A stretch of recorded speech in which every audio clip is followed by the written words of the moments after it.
Professor DeKay teaches, the recording thing, teaches classes, does a lot of amazing research, kind of one of the leading researchers, I'd say, in the field on decision-making and judgment decision-making, behavioral decision-making, bringing psychology to an understanding of how people make decisions across various different kind of contexts. And we're lucky to have him here at Ohio State. And actually, if you're a doc student, many of our doc students in the past have taken his judgment and decision-making class for graduate students. And it can be really helpful as you're thinking about dissertation research and that sort of thing as well. If you're wanting to do survey experiments, or just understand behavioral decision-making a little bit better, Dr. DeKay can be a wonderful resource and asset that we have here at OSU. So we were excited to bring him into our colloquium to be able to introduce him to everybody and have him share a little bit about his current work. So I'll hand it over to you. All right, thank you. I used to have a number of folks. Let me find the right screen to share. Take my sort of grad level judgment decision-making class, and I want to click all the right buttons so I can see you people, or see your names at least over there. And I'm notoriously bad at following chat, so if anybody else does that and they let me know, that's fine, or that's good. Okay, so first off, thanks for inviting me. It's good to give a talk at the Glenn College, or I'm in my office, which isn't at the Glenn College, but you know what I mean. Everything's virtual, has been for a while. So welcome to the talk. I'm going to talk about accelerating social science with meta-studies. And I'm going to have a demonstration using an effect that you're probably very familiar with, which is the risky choice framing effect. This is based on a series of studies and a paper that I finally got written, which is now in press at Perspectives on Psych Science. So there's a print of this if you want it. Okay, so this is with work with some colleagues, a former grad student, Natalia Rubinchik, another current student in the quant program here, Ivory Lee, and Paul DeBook, who is a methods whiz. So an overview of the talk, I'll say just a little bit about the replicability crisis to sort of center the work a little bit, but not much because I assume that most of you are familiar with it. Talk about why meta-studies might be part of the solution, tell you what a meta-study is and list some advantages. And then I'll get to the actual empirical work, talking about some demonstrations of some meta-studies. Our demonstration uses the risky choice framing effect from Tversky and Kahneman. And I'll report on some interesting results regarding the framing effect. And so some of you, I never know with an audience, some people might be more interested in the methods, which is really what I'm trying to sell today. But others of you might be more interested in the JDM psychology and the results for the framing effect. So it's sort of a two birds with one stone. That's one of the things that made it a tough paper to write. I'll finish up that part with a demonstration of the greater statistical power that you can get in the meta-studies framework, and then conclusions. Okay, so you probably all know that many results in psychology and in numerous other fields do not appear to be replicable.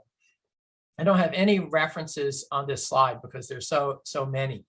There are lots of explanations for this problem. Some involve proximal issues. These are issues, I think, associated with the practice of research and individual researchers. So questionable research practices, things like monitoring the results to see whether they're significant yet, to know when to stop the study, collecting some data, but then having a tough time remembering what you and the grad student talked about a year and a half ago when you were planning things, and then you see the way the results turn out and you go, oh yeah, that makes sense according to my theory, sort of hypothesizing after the results are known. There are a lot of things that fall under the umbrella of researcher degrees of freedom. So there are different ways to exclude observations. There are lots of different ways to run statistical models with various covariates or without them and so on. And we tend to have a way of picking the way that we think makes the most sense, which happens sometimes to be the way that makes our theories look the best. People run underpowered studies and so on. Okay. There are also distal issues So journals and universities, we all know, reward positive findings, novel findings, exciting results. It's tough to get a null finding published even today. There's also a third reason, and these interact, right? That the journal policies make it more likely that you're going to shelve a study that didn't work and so on, okay? There's also a third reason, and that is that many of the effects that we study in the social sciences are small. Many of them are variable, that is, there's lots of heterogeneity of the effect, or both. And under those circumstances, we ought to expect that a lot of effects don't replicate or don't always replicate, okay? There are lots of solutions that have been proposed. Again, very few references here. Be more transparent regarding your hypotheses, your data, and your analyses, and so on. So pre-register your studies. I don't know how that is in public policy. It's very common in psychology now, although not everyone is on board. Engage in other open sciences practices. Lots of journals are requiring that you post your data or your materials and even your code to run your statistical analyses and so on. So a lot of good open science stuff is happening. There's pressure to conduct larger, more powerful studies. I'm not opposed to that. That's good. I'm in favor of several of these things. This one I'm less sure about. Conduct more replications, especially direct or exact replications, and then follow those with meta-analysis. More recently, there have been some really large-scale replication efforts to get off the track of the one-off replication and then, have back and forth about whether it was an exact replication or what you did wrong or was it big enough and so on. So these are huge efforts. They're Herculean efforts. So I'll just mention two, and there are many others. So in the Many-Labs 1 project, this is reported by Klein et al. They studied 13 different effects. They have 51 authors on the paper, if I counted right. 36 different independent samples at different universities or online, over 6,000 subjects and so on. This one actually involved one of their 13 effects that they studied here was the risky choice framing effect, which I'll talk about later. 6,000 subjects answering one of two different questions. This other one by Landy et al. That just came out, maybe even more ambitious. They had 15 different research teams.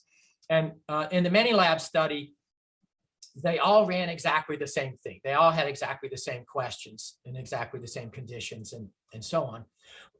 In this one, they actually farmed out the hypothesis testing to 15 different research teams.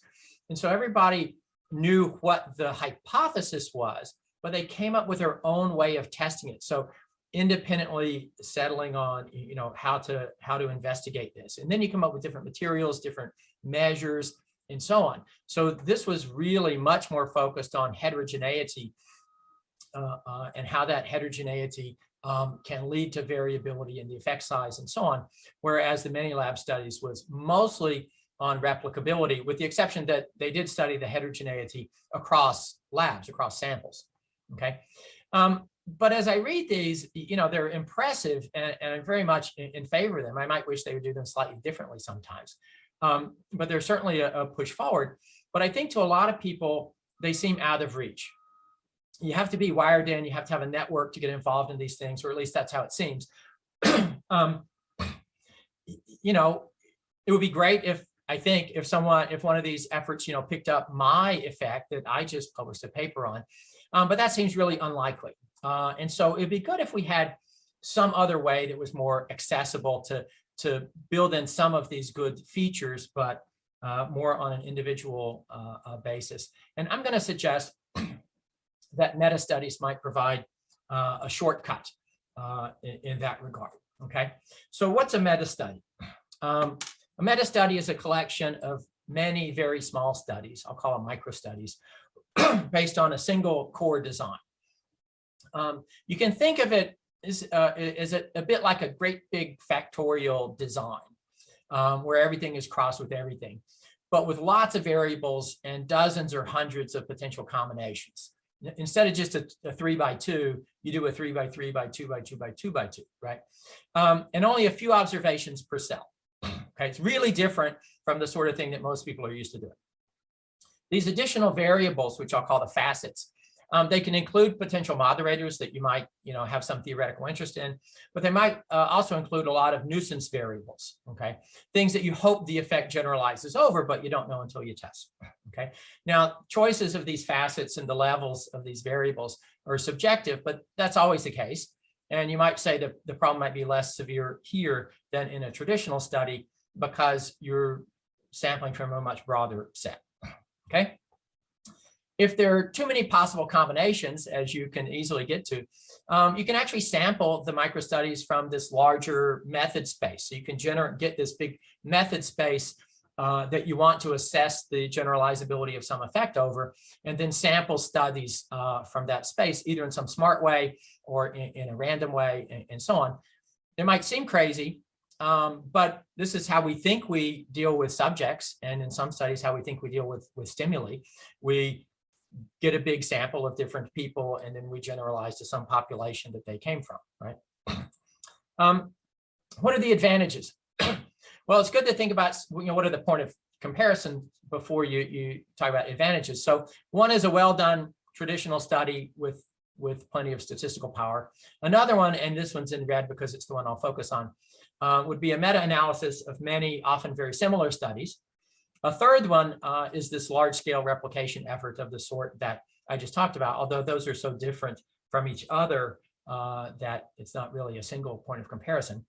How do you compare? Well, you can compare on, loosely speaking, cost and effectiveness, where effectiveness is really the amount of knowledge that you gain from doing the study, okay? So one advantage compared to a meta-study would be applicability. So most published effects never get meta-analyzed by anybody. Right, very few. But I think, at least I try to argue, that most effects of the sort that we study could be investigated with a meta-study, right? So you can apply it more broadly. On time, effort, and money, it's well known, meta-analyses involve lots of separate studies, and they can take years to accumulate, sometimes decades. A meta-study is a single study, and it's suitable for a new effect. So you can do it right away. You don't have to wait for the meta-analysis. It does take more time and effort, and thus money, than a traditional study, but not as much as a meta-analysis. Publication bias. So in meta-analyses, so minor extensions, non-significant results often go unpublished. They get put in the file drawer, and that wastes data. It leads to biased effect size estimates, and there are other issues. In a meta-study, probably you're going to report all the conditions together unless you've got some good reason for leaving out a part of your data. Another big advantage is generalizability. Okay, so in a meta-analysis, the focus on exact replications severely limits conclusions about generalizability. Lots of meta-analyses do try to run meta-regressions and see what moderates the effect of interest, but I'll talk about moderation in a second. Okay, in a meta-study, the primary goal is really to assess the effect of interest in a whole bunch of different situations to learn about that effect's range, and maybe some boundary conditions on the effect, which might be theoretically informative. It's actually a defensive strategy, and it protects you maybe against later non-replication. Third slide of advantages, this is my last one. In moderation, for moderation. So in meta-analysis, the moderators are usually varied across studies in some haphazard way. This lab does it this way, some other lab does it this way. And that leads to difficulties in meta-regressions. Because lots of the moderators are correlated with each other, and so on. In a meta-study, the potential moderators are typically uncorrelated, and that's very helpful. So you get similar results when the moderators are considered one at a time or when they're considered all at once. Okay, that's helpful. Also, in meta-analysis, the moderation analyses are usually correlational because things often vary across studies rather than being experimentally varied within them. And so it's often the case that causal statements about moderation are unwarranted. But in a meta-study, we're going to randomly assign subjects, in this case, to micro-studies. And that means that the causal statements about moderation are appropriate, just as they would be in a regular experimental design. So that's a big advantage. And finally, statistical power.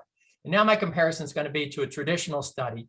Meta-studies have more power than traditional studies with the same total sample size. Okay, why is that the case? Well, think about the random effects meta-analysis, right? In particular, think about one where each study has a within subjects design. And I mentioned that just to get one observation from each subject. Okay, you could also meta-analyze means or individual observations or something. So each subject provides one observation. And this is a typical equation for the standard error of the mean in a random effects meta-analysis. So what's it depend on? Sigma squared is your typical error term. That's variability across subjects. Tau squared is heterogeneity. This is the variability of the means across studies. That is, there's no one effect. There's many effects, and the distribution of effects has a variance. Okay. N1 is the number of subjects per study, and N2 is the number of studies. Okay. This first term with the standard or the usual error term sigma squared, right? Think about how this term in the equation would vary if you had a total sample size N1 times N2, but you had either a few studies that were really big, so low N2, high N1, or a lot of studies, high N2, that were really small, low N1.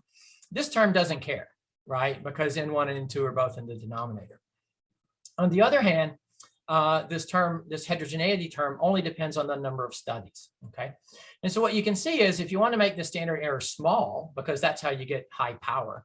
If you're more interested in precision than power, just think about the standard error term. Power is for hypothesis testing people, right? But you want to make the standard error small. Well, the way to do that is to make this term as small as you can, and the way to do that is to make N2 as large as you can. So what this suggests is you want to have a lot of studies that are small, okay? Now, this is meta-analysis logic, but it actually applies to other designs, between subjects designs and so on. The equation would be a little bit different. And it also applies to single studies and the number of conditions instead of the number of studies, all right? So there have been very few demonstrations of this. There was a very nice one by Baribeau et al. In PNAS a few years ago. They took a cognitive psychology task, involved subliminal perception, and they had lots of facets, 15 facets. 14 of these were within subject. The only one that was between was the location. I think they had 6 different universities that were participating in this. Very intensive, so over 1,000 trials per subject. These were sort of speed, accuracy, trade-off tasks, and so on. The way they designed this, they actually had several thousand micro studies, almost every one of which was unique. So a single subject would contribute several micro studies. And this is wonderful, but my guess is that because of the task and the design and their statistical analysis and some other things, my guess is that researchers in other areas of psychology and maybe in other fields too might have trouble making the connection to their research. Like, this looks great, but what do I do with it? So our demonstration is intended to be, complementary. And so what we're going to do is we're going to take something that people know, the risky choice framing effect, and this might be relevant to some policy issues that you guys could think of, or some public behavior that you guys can think of. So we're going to take something that people are familiar with. We're going to show that you can do this with a mostly between subjects design, just to show that we can do it that way. We're only going to have 4 trials per subject, and we're going to get online data collection using Qualtrics surveys and MTurk. So we're just trying to, do it in a way that lots of people do research, right? This isn't the way it has to be done, but we wanted to just show you can do it this way, okay? So you guys all know about the famous Asian disease problem. These days, we're a little more politically correct, and we say the unusual disease problem. I should say, by the way, that we used other background stories as well, not just disease. I'll tell you more about that in a minute. When we did use an infectious disease, all the studies I'll talk about today were run just prior to the pandemic. Since then, we've changed to some other health issues. Okay, so you've probably seen this before. There's this disease that's coming. It's expected to kill 600 people, and there are 2 possible treatments. If program A is adopted, 200 people will be saved. If program B is adopted, this is the risky option. There's a 1/3 probability that 600 people will be saved. Otherwise, nobody will be. And in this gain frame, where you talk about people being saved, people tend to prefer the sure option. Okay. In the loss frame, these are supposed to be identical, but framed in losses. So the sure option is that 400 people will die. The risky option is a 1/3 chance that nobody will die and a 2/3 chance that 600 will die. In this case, people tend to choose the riskier option. Okay, sure you've all seen that before. It works with money and other things too. These are a couple of slides I put in. I don't know if they're necessary or not. There's several different accounts of this, so it's not just prospect theory. These were dreamed up. These problems were dreamed up to demonstrate some of the features of prospect theory, but other theories can explain this result as well. Prospect theory actually has two explanations, which not everybody realizes. The easy one is the value function. So here's the prospect theory value function. It's concave for gains, predicting risk aversion for lives saved, for example, and it's convex for losses, predicting risk seeking in the loss domain. A lot of textbooks sometimes stop there. A lot of explanations stop there. You can also get the same result with just the weighting function. Now, with the probability of 1/3, so if we think about it in gains, 1/3 chance of 600 being saved, 1/3 is pretty close to the crossover point in the weighting function. And so it doesn't get overweighted or underweighted much at all. In other examples, we're using 50% or some other moderate probability. The moderate probability tends to get underweighted. And if it's underweighted in gains, if you're underweighting the good outcome, then that's going to make the risky option look worse in favor of risk aversion. In losses, and this works even with the unusual disease problems, the 2/3 chance that 600 people die, that's underweighted. Okay, and if you underweight the worst thing happening, that makes the risky option look not so bad, and that favors risk seeking. It turns out that either of these explanations is individually sufficient for explaining framing effects, but you could have both things going on. I'll highlight one other theory, which is mainly because it's so different. Fuzzy trace theory, Valerie Reyna's theory. In this theory, information's encoded in gist and verbatim representations. Gist representations include both categorical and ordinal comparisons. Verbatim includes the details, the numbers, including things like expected value and so on. The only thing that matters here for this problem is the categorical representation. So in the gain frame, where we have 200 people being saved, the gist of that is that some people are saved. The numbers don't matter, just some people are saved. Sounds good. The gist of the risky option is that some people are saved or nobody's saved. Well, if you compare those and one has nobody saved in it and the other one doesn't, then the sure option looks better. So people choose it. The opposite happens in the loss frame. So the gist of the sure option is that some people die. The gist of the risky option is still mixed, and mixed where you have the possibility of some no people dying. That's better than the sure option, and so the risky option is preferred. So you can get the same result without any appeal to numbers or shapes of utility functions or concepts like risk aversion. Okay, there are other theories as well. All right, if you think about this in the meta study way, oh, I can tell I need to. This happens to me all the time. I put a lot of slides. And we'll see how we go. So what's important about this design? Well, you got to have a risky choice. Subjects have to express a preference between two options that differ in riskiness. That's the dependent variable. The other thing that you have to have is a framing. So choice options are framed either as gains or losses, but the outcomes need to be identical.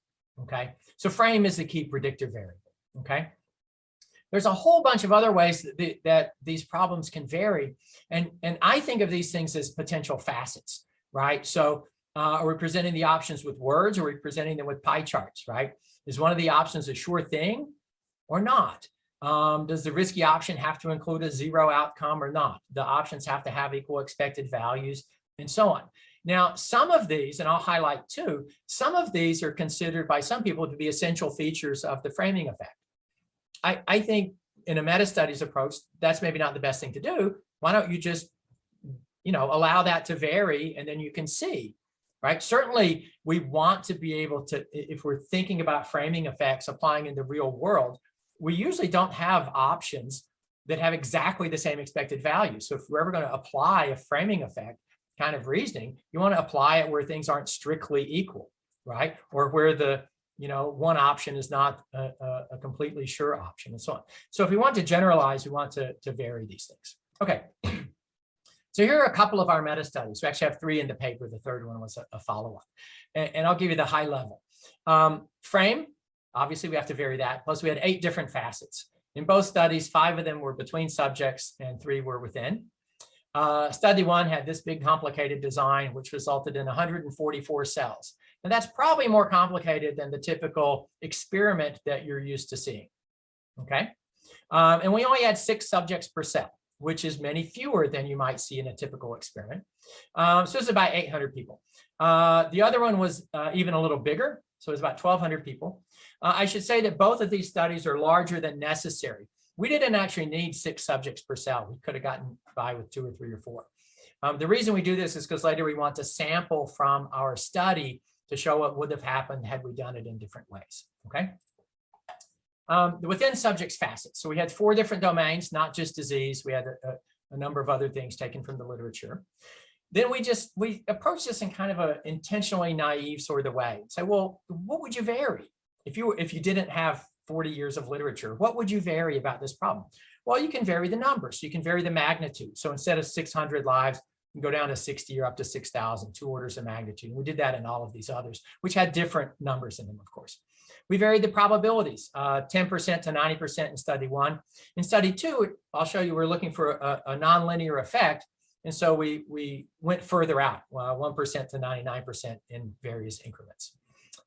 Here are some of the between subjects one. I won't show you all of them. In the standard version, the 2 options have the same expected value.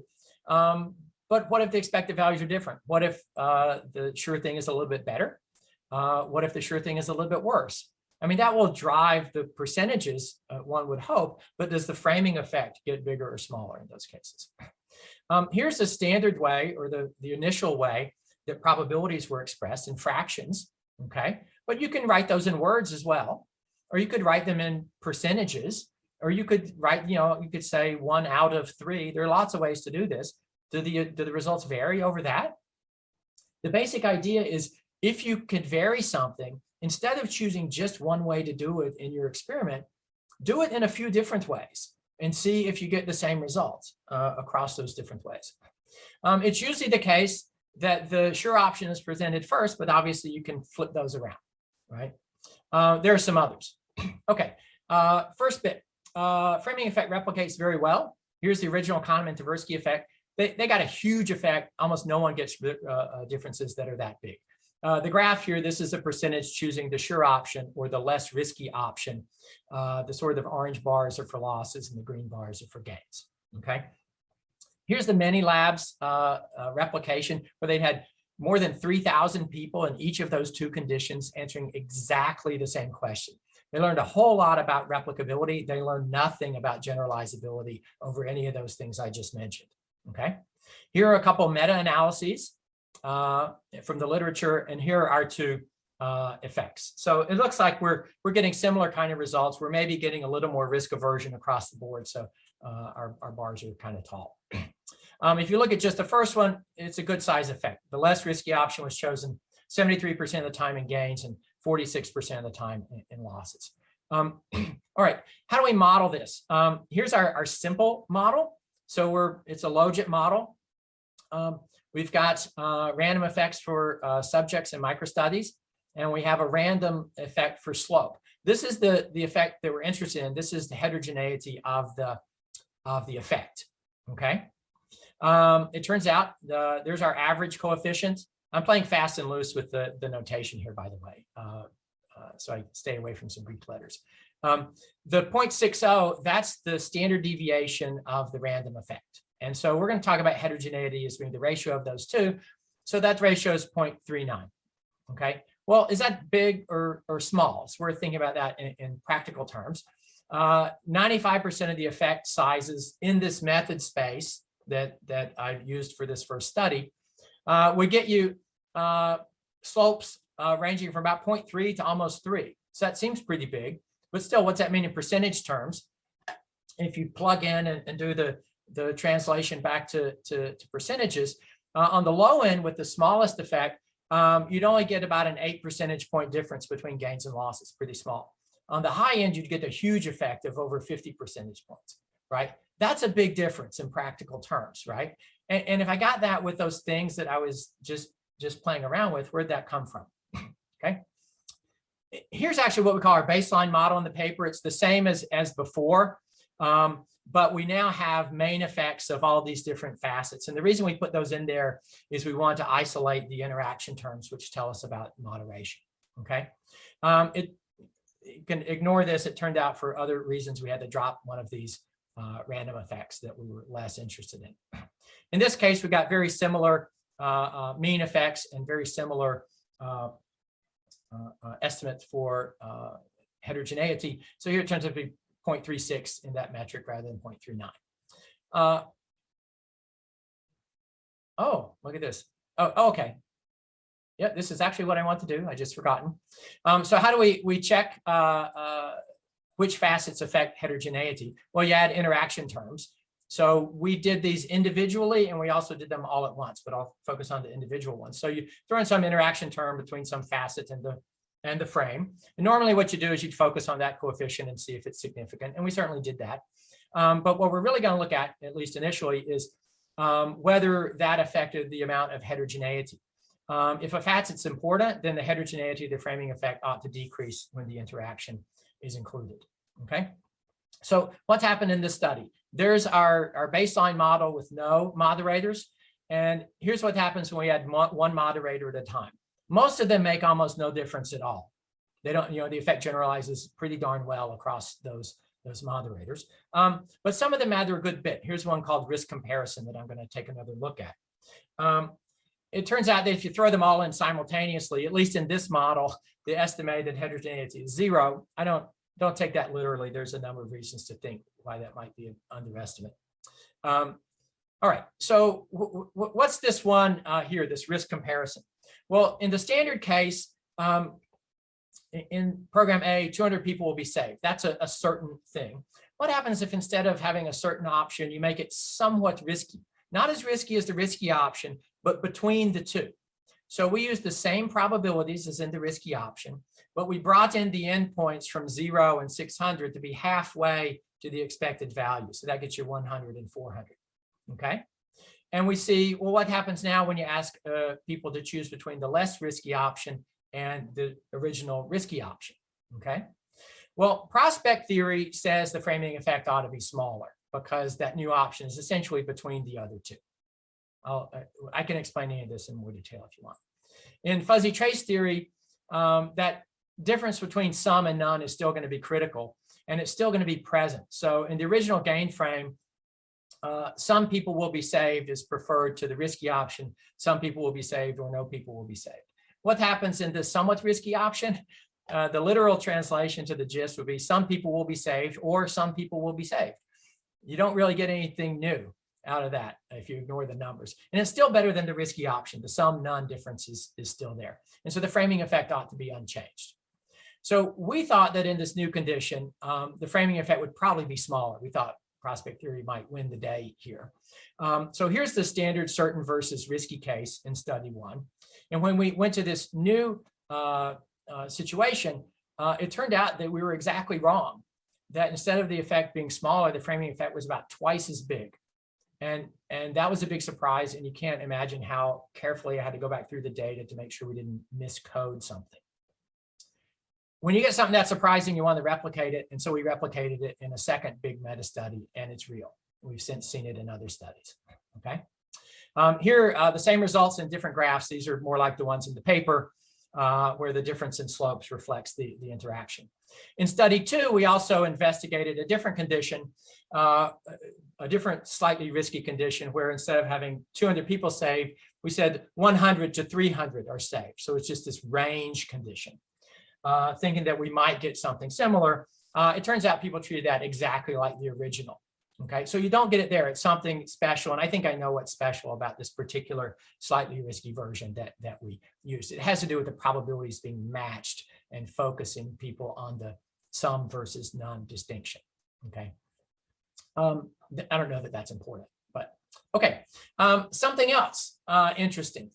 It turns out that if you crank through the math and see what prospect theory predicts, for this range of probabilities from 1% to 99%, it actually predicts that the framing effect ought to show this inverted U pattern. I've never seen that tested in 40 years of literature on framing effects. There have been 4 meta-analyses that I know of on framing effects. I don't know anyone's ever tested this. Okay, so we tested it, didn't get it in study 1 with a slightly narrower range, but we got something pretty close in study 2. So in this case, the blue is the data, the red is the model fit. The model fit's not perfectly curved because there were lots of other predictors that we were controlling for. I should have said over here in the left panel, this is with and without loss aversion, because it's not clear that loss aversion ought to play a role in these choices. So this was kind of a nice, interesting effect, but we only saw it in that one meta study. So we wanted to replicate it, and we've now replicated it with an undergrad here in the psych department. So framing effects appear to be smaller when the probabilities are extreme, but they actually don't disappear. Prospect theory suggests that they'll just about disappear. It doesn't seem to be that that's the case. Okay.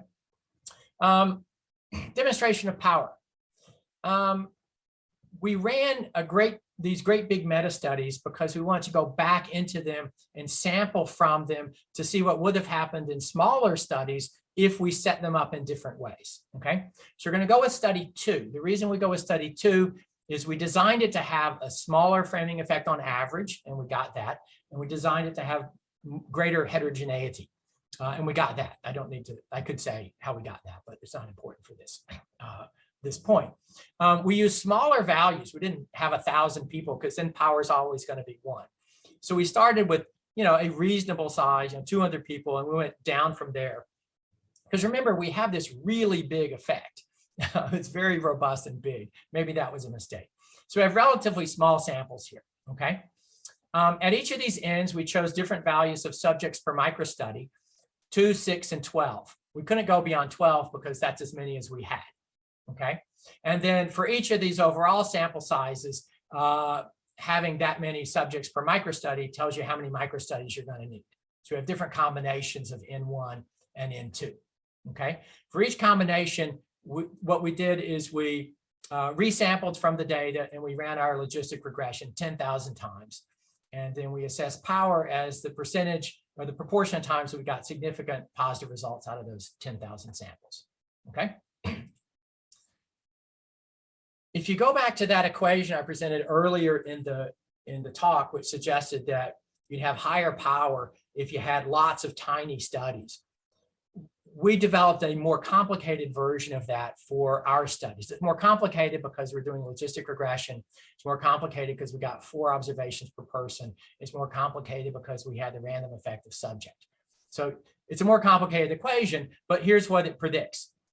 It predicts that you'll have higher power on the y-axis when you have low numbers of participants per study and a whole lot of studies. In this case, the number of participants is 2 per study. Okay, and you'll have lower power if you have more participants per study. And the highest we could go based on our data was 12. You can imagine if you went to 30 or 50, right, power would go down even more. Okay, when we resampled from our data, first we did this by running the simple model I showed you before. We get something very similar looking. And when we resampled and fit our baseline model, we essentially get the same thing. So not exactly an exact match to the left panel, but pretty close. This suggests, I hope convincingly, that power is actually greater when there are more studies or conditions in your study with fewer subjects or fewer observations in each. Okay. So to summarize, I think meta-studies are great for learning about generalizability. If we learn something new about this classic 40-year-old effect, that there have been hundreds of studies and 4 meta-analyses, if we learn something new about that one, by varying something kind of obvious, like does it have to have a sure thing or not, it seems likely that if you take a newer effect that's been subject to less scrutiny, that you're kind of likely to learn something new if you see how well it generalizes over a whole bunch of things that you can vary. Okay, and that might work for some effect that you're interested in. Thinking about generalizability also leads to good ideas for follow-up studies. So I showed you we already followed up the quadratic function. We also followed up a few other things, like what happens if we use several different kinds of somewhat risky option instead of that one that we used that had the probabilities matched to the risky option? So we now have a bunch of data on that that are really interesting, and there's not a single theory that it can explain all the nuances, okay? Meta studies are powerful and efficient. So one thing is that higher power means your study could actually be smaller. You get the idea that I'm advocating huge studies. I like huge studies, but you know, for a fixed amount of power, you could actually have a smaller study if you have more conditions and fewer observations each. They're appropriate, I think, for use pretty early in the research process. So you don't have to wait for this meta-analysis that may never come or probably won't come. All right. There's some potential limitations. You maybe have objections or questions, and I can certainly handle those in the questions. They might not be as serious as you might think, though. So my hope is that you might consider making your next study a meta study. All right, so thank you for your attention. You guys were excellent and very good about not interrupting because you're worried about me finishing. And I appreciate that, but now's your chance to grill me, ask something. If it didn't make sense or you want to follow up some other point, please do. Great, thanks so much. Do you want to stop sharing your screen and we'll have everybody's faces come up? Would that be good? Okay, sure, that would be fine if I can find the there we go. red light. Thank you. So who has a question? We've got some applauses, I see, but who has questions or discussion items? Long, you want to go ahead? Yeah, so first, thanks, Michael, very much for your fascinating presentation and research. I really learned a lot, but there was one particular thing that I wasn't sure I understood correctly, which was about the relative importance of N2 and N1. So my impression was that to increase the statistical power here, you want to prioritize N2 and not N1. Yes, so does that mean like if you could recruit like I don't know, like 1,000 participants, it's better to have like 500 studies with 2 participants for each cell than to have like I don't know, 250 studies with 4 participants per each study? Yeah, and you know, to the extent that you can do that, I mean, you can think of issues like missing data or how do you get an effect size if you only have 2 people in the study and so on. But either of those is much better than say having 4 conditions with 250 people each. Better in terms of power and certainly better in terms of learning about generalizability. You can decide how close to the bleeding edge you want to live on the smallness of the individual microstudies. Gotcha. Thank you.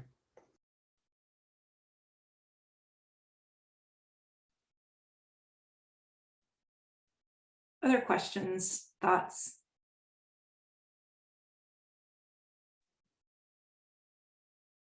I'll ask one. So Michael, is this typically, do you do these, are you using MTurk? I mean, I think the ones that you were talking about were MTurk samples. Some of our students have dabbled with MTurk for some of their studies, or do you also do lab studies where you do this in, with students in a lab, or just talk a little bit about how you would, in doing a meta study, is it typically one way or another or both?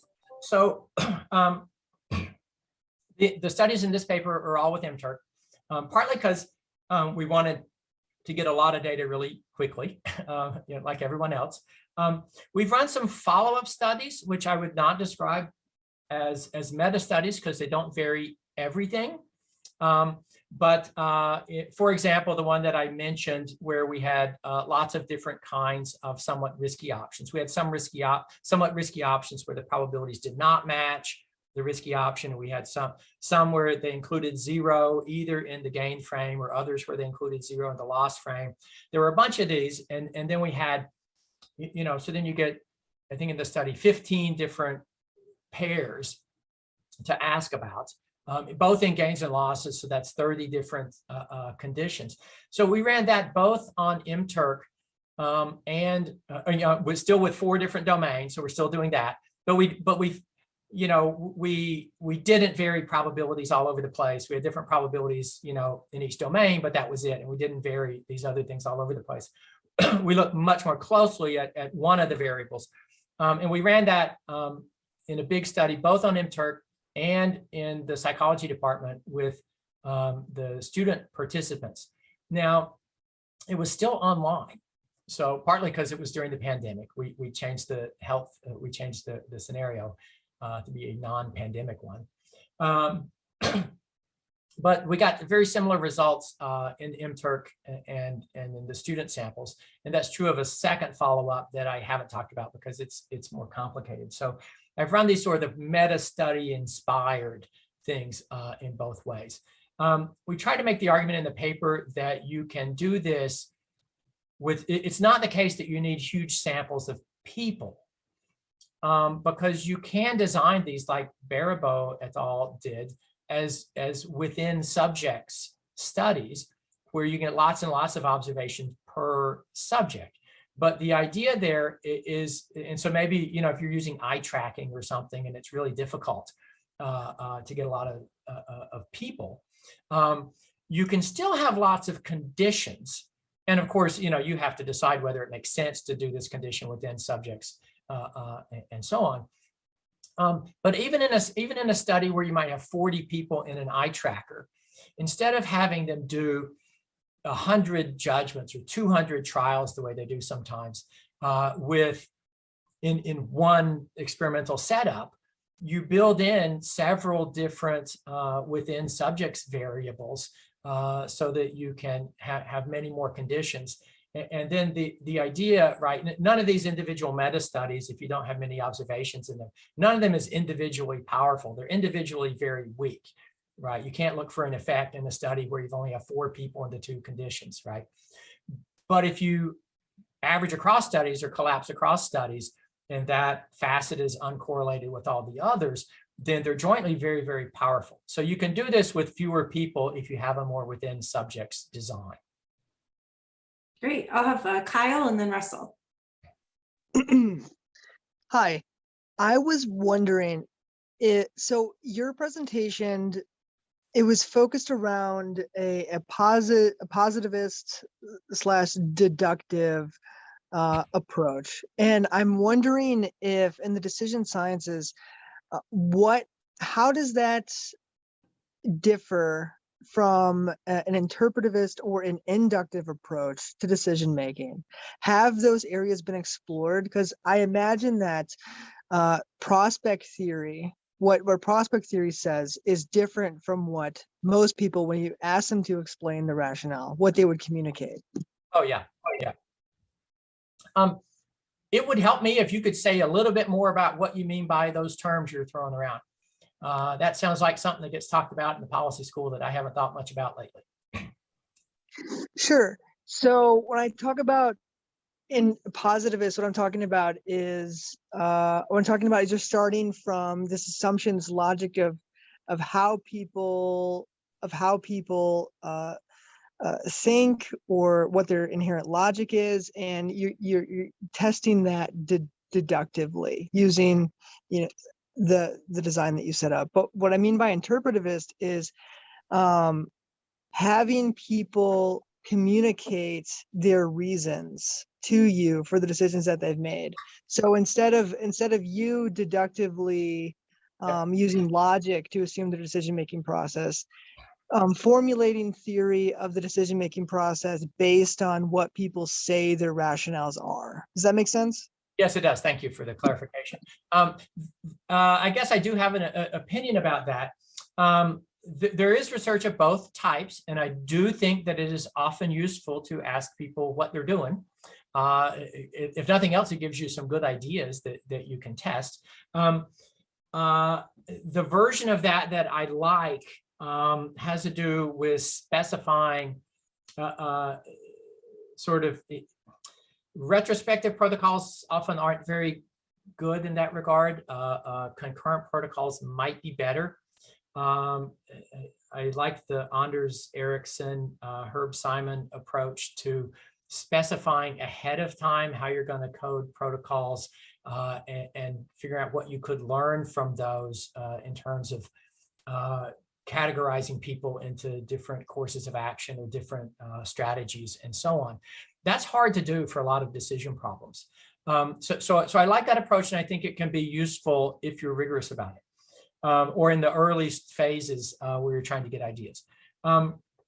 There's a lot of research in psychology that suggests that people don't have that great of insight into what they're doing.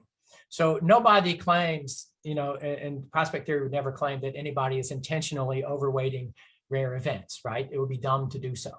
Our neurons may be doing something similar, and there's starting to be some evidence for that in value accumulation and attending to unlikely events, and perhaps more to losses than to gains, and so on. So there's a lot of neuro science that's starting to point in those directions.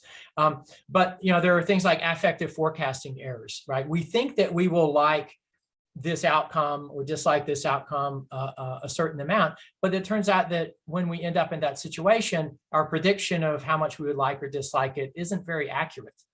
So there's a lot of work on affective forecasting errors. There's a lot of work in the older work in policy capturing, where you have judges specify what their rule was or how they were using the information, say how you're weighting GRE and GPA and letters and the quality of the school and all that to judge and make some prediction about a grad student.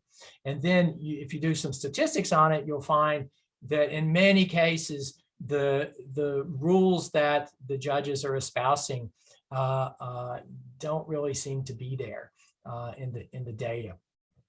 And so it was Nisbet and Wilson. We can go back there. People often, that you can explain things, but often the reasons that you latch on to may or may not be the reasons that are really driving your choices or your reasoning. So I'm more of in the camp that we don't often have a lot of insight, and so self-reports of what people are doing are of limited usefulness, but not zero usefulness. Russell? Thank you.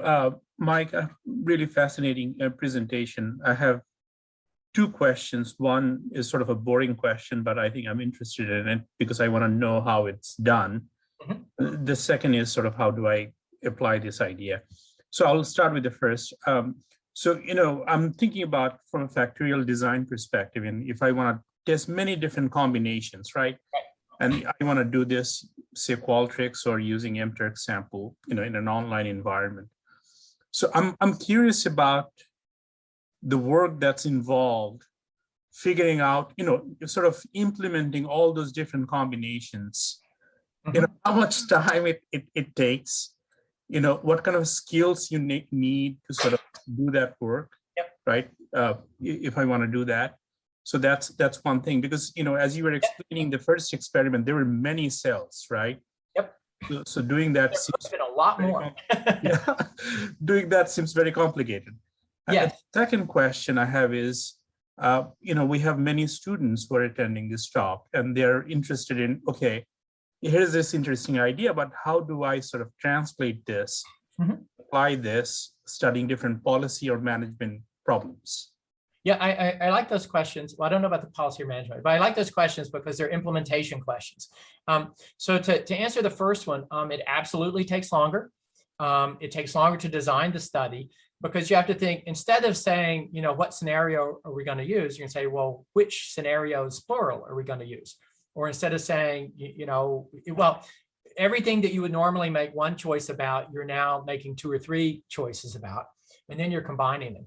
So the practical matter, there are ways to list all these out in some document, and then my grad students know more about this than I do, but then have MTurk, not MTurk, Qualtrics sort of convert that into some questions, and that that works some of the time, and it doesn't work all the time. It takes a whole lot of patience, and it is tedious to implement all these things, especially if you want Qualtrics to randomly choose, some version of this and put those things in different orders and so on. And you have to pay a lot of attention to what the variable is going to be called and how it's written out and all this, because you really need to know what condition somebody was in and what exactly they were answering. And in doing that, it requires a lot of attention to detail, because there are lots of ways to go wrong, right? You could duplicate something, but then not change whatever it was you're supposed to change, and so on. So it requires multiple pairs of eyes and maybe more pre-testing. And then it requires more time on the back end too to do the analysis. And that was especially true for us this first time because we learned a whole lot of things about complicated logistic regression models that we didn't anticipate on the way in. So it does take longer. But if you think about designing a good study, there's a lot of time and effort involved in running any kind of study. And there's money involved if you're going to go collect, even 200 participants, and so you want to get as much out of that time and effort as you can. So I think it's the cost benefit, calculation makes it worthwhile. And it makes your study, I think, if you get the effects that you're interested in, makes your study seem more compelling because the reviewer's not going to say, oh, well, you got it in that case, but what if you did X? I had a colleague within the last 2 weeks tell me that's what they've been told by a reviewer. It's like, well, that looks great, but what if you did it in this other way? And so they want to start thinking about, how to routinely do things in at least a few different ways, so that you don't get that complaint. How do you know you're not on the knife edge where this effect holds and you get it if you do anything different? Or worse yet, how do we know you didn't do it in 10 different ways and you're telling us about the one that worked, right? So it takes more time. And then the second part of your question was a bit more general. How do students sort of apply this to their own problems? Yeah, just some examples. I mean, you study a lot of different decision scenarios, right? So I'm just curious if you can give a few examples to our students that how this can be used or in a variety of decision scenarios that are very much relevant for policy students or for management students. Yeah, so I don't know if I can come up with really good ones for this particular framing effect, but there are other kinds of framing effects. You can talk about things as credits or taxes or discounts or surcharges and those sorts of things, and that affects how people think about them and their acceptance to it. There's a big literature, for example, on a different topic on choice overload, and in some cases, people get overwhelmed with the number of choices and walk away. If you're a maximizer like me, this is a nightmare, right? Because you want to pick the best thing. And in some cases you get choice overload, but in lots of other cases, more choice is good, right? So the meta-analyses on those studies say that on average the effect is 0, but I don't think that's not the only conclusion. The better conclusion is that you really do get overloaded some of the time, and choice options really help some other time.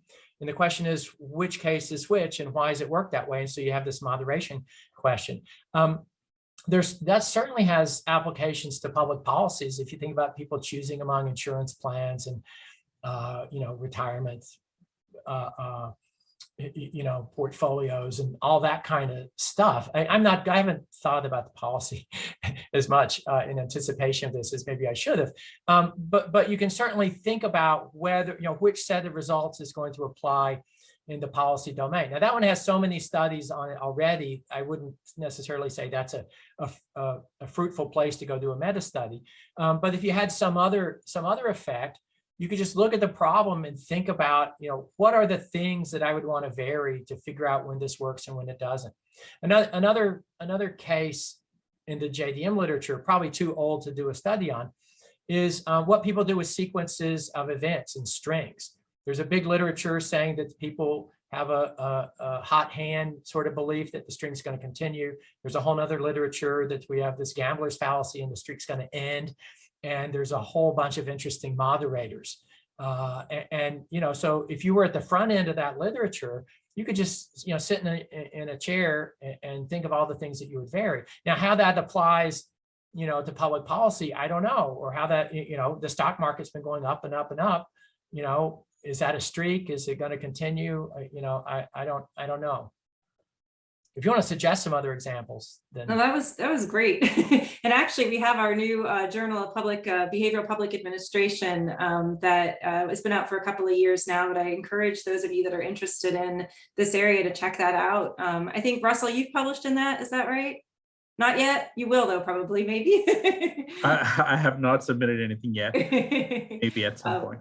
Yeah, but that is a journal that I would say to check out and see some of this, and then also in the policy domain. But thank you so much for coming, Professor DeKay. We really appreciate it, and we hope everybody has a great day. Our next one is actually on the 28th, so a week from today, and we'll have Dr. Ellis here coming from Northeastern. So we look forward to everybody having a great day. See ya. Thanks so much Bye. for coming. I really enjoyed the questions. Thanks. Some good feedback. All right. Have a great day, everyone.